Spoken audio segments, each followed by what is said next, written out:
Welcome back to Pat Psychology Masters.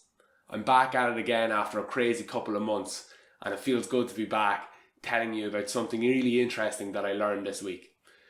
So today I'm going to be talking about memory, and you might already be familiar with some different systems of memory. So we have long-term memory, we have short-term memory, but maybe we have other forms of memory that you mightn't be so familiar with, like sensory memory. So an example of sensory memory would be, imagine somebody squeezes your hand. Well, after the event, there's kind of a lasting sensation of something having happened to your hand that we're able to feel. And that's an example of sensory memory. Imagine you get a bad bang and you feel pain there for a while. That's an element of sensory memory which relates to the event. Working memory is another system which is often referred to as like the whiteboard of the brain. So this whiteboard has a limited capacity, and it stores things for a very short amount of time and helps us make kind of decisions and figure out problems, and it's kind of like a form of short-term memory.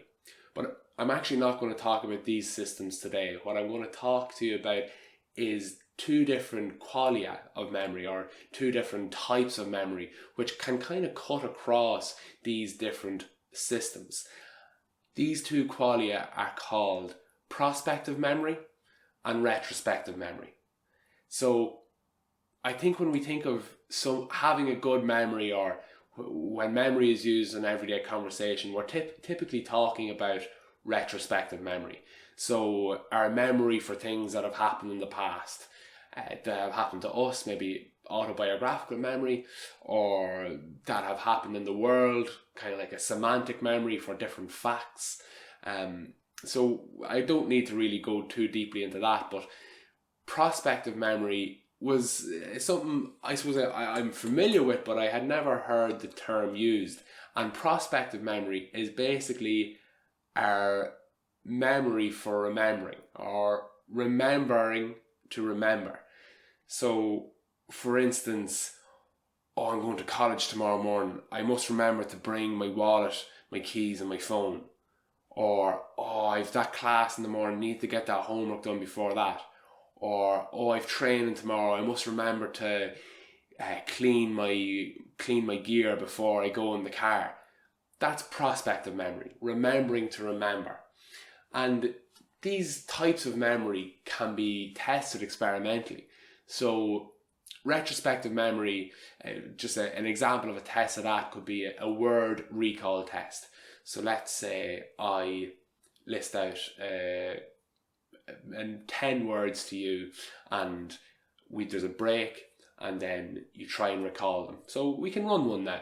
So bad, may, happy, will, to, 5, wonder, jar, house, friend. Now if you like, you can pause the video and see how many of those words you can remember. That is a test of retrospective memory.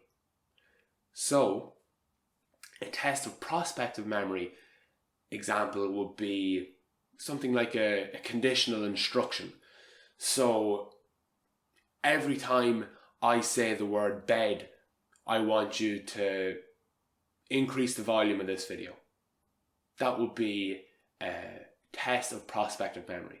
So if you like, we can try that over the next while. I'll just throw the word bed in once or twice and see if you remember to remember. So there's been some interesting research on retrospective and prospective memory, and it's found that with age, retrospective memory gets worse, but prospective memory stays the same. And imagine you're lying in bed and you're thinking about this to yourself. God, as I age, my retrospective memory is going to get worse.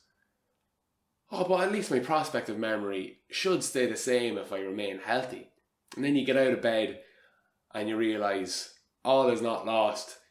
I can write things in my diary to improve my retrospective memory. I can set alarms and reminders on my phone. I can get those around me to help me with my retrospective memory. So it's no big deal. And with that in mind, there actually has been a lot of research on retrospective memory and prospective memory with aging and age-related health disorders. And you'll see different effects on prospective memory and retrospective memory depending on the age-related disease. So whether it's mild cognitive decline, whether it's Alzheimer's or Parkinson's or maybe another form of dementia. But I want to keep it short for today. If you're interested in prospective and retrospective memory, I encourage you to Google it. There's lots of information online. There are different tests of prospective and retrospective memory that you can find online also if you wanted to test yourself. And there's an interesting form, a questionnaire that you can fill, which asks you to rate your levels of prospective memory and retrospective memory from your own opinion. And do not worry, I took this test and I was kind of frustrated and anxious about my results, but you'll find that most people do not have a perfect self-report of retrospective and prospective memory. And an interesting finding from this research on prospective memory and retrospective memory is that most people will report more errors in prospective memory than retrospective memory in their everyday lives. I certainly did, and I'm guessing that you would too. Anyway, listen, thanks a million for watching, and I'll be back again soon with another video. If you liked this video, please hit the thumbs up button. If you didn't, please hit the thumbs down. If you'd like me to cover anything specific in a future video, please ask me in the comments. And if you have any sort of suggestions, I'd be really excited to hear. And don't forget to follow me on Instagram and subscribe to the channel as well. Thanks a million for watching.